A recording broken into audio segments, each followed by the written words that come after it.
सहनो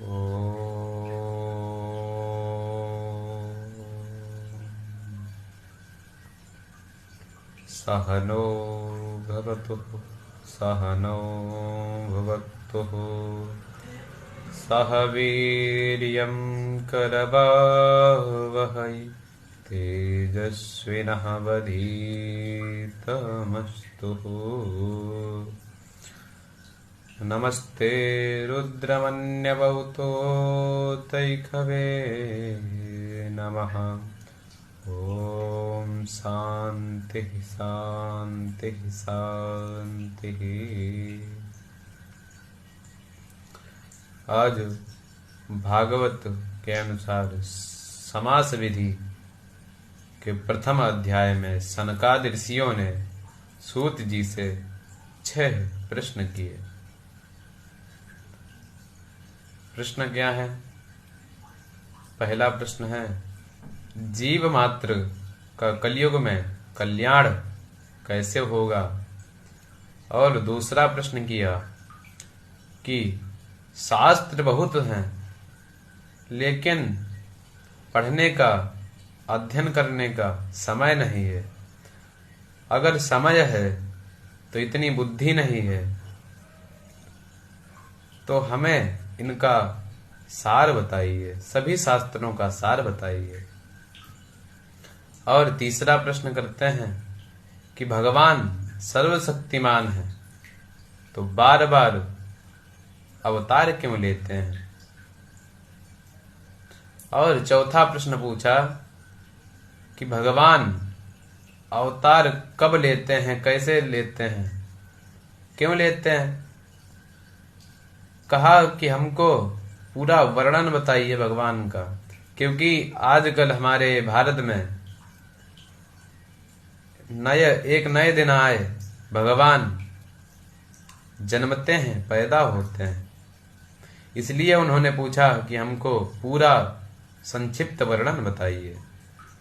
और 5वें प्रश्न में कहते हैं कि किस अवतार में भगवान ने क्या क्या किया, कौन कौन से चरित्र किए, उन सभी चरित्रों का हमें वर्णन विस्तार पूर्वक बताइए। और 6ठे प्रश्न में पूछते हैं कि भगवान जब लीला समवर्ण करके अपने धाम को चले जाते हैं, तो ये जो धर्म है ये किसकी शरण में रहता है? किमश्रेयः शास्त्रसारः कः स्वावतारः प्रयोजनम् किमकर्म केवतारश्च धर्मः कं शरणं गतः धर्मः कं शरणं गतः। तो यह 6 प्रश्न सुनकर बड़े प्रसन्न होते हैं और कहते हैं कि हे सूत जी बोले, हे महात्माओं, थोड़ा धैर्य रखिए। मैं अपने सद्गुरुदेव भगवान का ध्यान करता हूँ, फिर आपके उत्तरों का जवाब देता हूँ, फिर आपके प्रश्नों का उत्तर देता हूँ। और 2 श्लोकों में सद्गुरु भगवान सुखदेव जी का ध्यान करते हैं। यम प्रव्रजन्तमनुपेतमुपेत कृत्यम द्वैपायनो विरह कातराजुहाव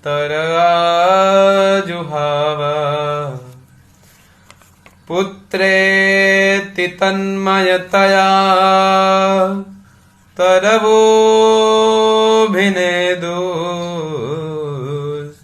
तं सर्वभूतहृदयं मुनिमानतोऽस्मि तं सर्वभूतहृदयं मुनिमानतोऽस्मि।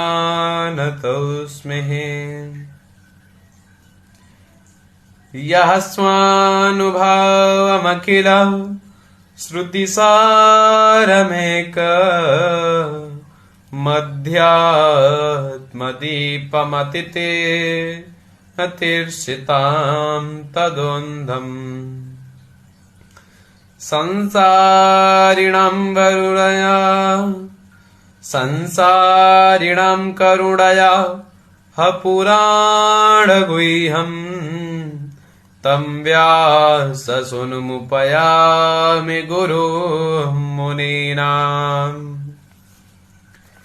इन दोनों श्लोकों में व्यासनंदन सुखदेव जी का ध्यान करते हैं। कैसे हैं सुखदेव जी? यम प्रव्रजंत, जो जन्म लेते ही सन्यासी हो गए, महात्मा हो गए, जिनका उपनयन यज्ञोपवीत आदि संस्कार भी नहीं हुए और वो वन की ओर प्रस्थान कर दिया उन्होंने। कृष्णद्वैपायन व्यास जी महाराज विरहातुर होकर पुत्र के पीछे हे पुत्र हे पुत्र हे पुत्र करते हुए जा रहे हैं, परंतु जब सुखदेव जी नहीं रुकते हैं, सुखदेव जी जब वन को पहुंचते हैं और सुखदेव जी के पीछे पीछे उनके पिता व्यासनंदन जी जब व्यासनंदन कहते हैं कि हे पुत्र हे पुत्र हे पुत्र रुक जाओ मत जाओ, तब वहां जो वृक्ष थे उनसे प्रतिध्वनि होती है। प्रतिध्वनि क्या होती है? हे पुत्र हे पुत्र हे पुत्र, ये प्रतिध्वनि होती है। और इस प्रकार व्यास जी उस प्रतिध्वनि को सुनते हैं। ऐसे श्री सुखदेव जी महाराज के चरणों में बारंबार प्रणाम। जो जिन महाप्रभु ने भागवत के रूप में प्रज्वलित कर दिया यह दीपक, संसारिणाम करुणया, अंधकार में भटकते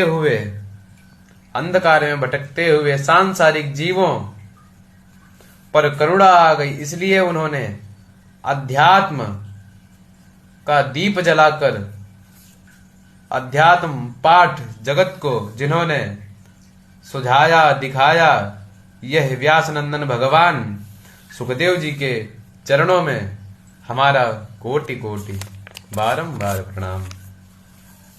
सतगुरु की बड़ी महिमा है, बिना गुरु के बात नहीं बनती है। सतगुरु हमारे भगवान ने गुरु महिमा में एक बहुत ही अच्छा पद गाया है। हमारे जीवन में जितने आग हैं, अग्र हैं, पाप और उन समस्त पापों को पुंजों को हरण करने वाले हमारे गुरु हैं। भस्मभात परमात्मा का प्रेम दिलाने वाले हमारे श्री सतगुरुदेव भगवान। ऐसे हमारे सतगुरुदेव भगवान के चरणों में प्रणाम। सतगुरुदेव भगवान क्या कराते हैं? परमात्मा से प्रेम करा देते हैं, अध्यात्म से जोड़ देते हैं, तत्व की प्राप्ति कराते हैं। एक ही हमारा लक्ष्य होना चाहिए कि उस परम तत्व की प्राप्ति का एक हमारा लक्ष्य होना चाहिए। जीवस्य तत्व जिज्ञासा, उस परम तत्व को ज्ञानी लोग ब्रह्म कहते हैं और योगी लोग परमात्मा कहते हैं और भक्त लोग भक्ति कहते हैं। तो इसलिए जीव एकमात्र लक्ष्य होना चाहिए कि उस परम तत्व को हमें प्राप्त करना है, जानना है। अगर परम तत्व को नहीं जाना तो फिर कुछ नहीं जाना। अच्छा महाराज, यह बताओ, यह तो भागवत आप हमें सुना रहे, इसकी रचना किसने की? द्वापरे समनुप्राप्ते तृतीये युग पर्यये। कहते हैं द्वापरांत में श्री कृष्ण द्वैपायन वेद व्यास जी महाराज आकर अवतार हुआ, जिनका देखा कि उन्होंने घोर कलयुग आ रहा है, तो क्या किया? जीवों के कल्याण की भावना से एक वेद को 4 भागों में बांट दिया। ऋग यजुः सामः अथर्व। फिर पंचम वेद, फिर उनको इन 4 से संतुष्टि नहीं हुई, तब पंचम वेद लिखा। पंचम वेद क्या है? महाभारत। जब उनको इनसे भी संतोष नहीं हुआ, तब उन्होंने जीवों के लिए क्या लिखा? 18 पुराण। 18 पुराणों के रचनाकार हैं व्यास जी। व्यास जी का आपने चरित्र देखा होगा, जीवन देखा होगा, वो 18 पुराणों के रचनाकार हैं। इतना लिख करके भी व्यास जी को जब संतुष्टि नहीं हुई, मन को संतोष नहीं हुआ, तो वह 17 पुराण लिख चुके थे, महाभारत लिख चुके थे, और सिर पकड़ करके बैठे हुए थे। अब क्या करूं? सोच रहे अब क्या करूं, बहुत परेशान है। इतने में नारद जी आ जाते हैं, आ गए और कहते हैं कि हे व्यासनंदन, हे व्यास जी से पूछा कि अरे पाराशर जी, बड़े उदास बैठे हो, क्या बात हो गई? आपकी खिन्नता का कारण क्या है? पाराशर्य महाभाग भवता कच्चिदात्मनः अरिदुष्यति शारीर आत्मा मानस एवं। ये पाराशर ऋषि के पुत्र हैं, इसलिए व्यास जी को पाराशर कहा जाता है, क्योंकि व्यास जी पाराशर ऋषि के पुत्र थे। पाराशरस्य पत्यम पुमान पाराशर। आपकी उदासी का कारण क्या है? नारद जी पूछ रहे हैं। व्यास जी कह रहे हैं, यह तो हमको भी नहीं पता है कि हमारी उदासी का कारण क्या है, परंतु बड़े बड़े ग्रंथ लिख करके भी मेरा मन प्रसन्न नहीं हो रहा है, कारण समझ नहीं आ रहा है। तब नारद जी कह रहे हैं, नारद जी समझाते हैं कि आपने इधर उधर की मोह माया की बातें लिख करके अपनी बुद्धि की कसरत ज्यादा की है, और जो परमहंस होते हैं वो भगवान के गुण लिख करके गुण गंगा में गोता लगाते हैं, परंतु आपने विधि निषेध ही बता रखा है, उस परम तत्व के बारे में तो बताया नहीं। व्यास जी ने परम तत्व के बारे में 17 पुराणों की रचना की, उनमें परम तत्व के बारे में नहीं बताया था। व्यास जी ने केवल विधि और निषेध बता रखा था। तो नारद जी बोले, कहते हैं, मुझे देखो, मैं सिया राम सिया राम सिया राम सिया राम सिया राम सिया राम सिया राम सिया राम कह रहे हैं कि मैं ये भजन भाव करते ही, भजन भक्ति करते ही संतों का मैंने संग किया। नारद जी कहते हैं, मुझे देखो, मैं दासी पुत्र था, संतों की दृष्टि प्रसादी पा करके मेरी बुद्धि शुद्ध हो गई।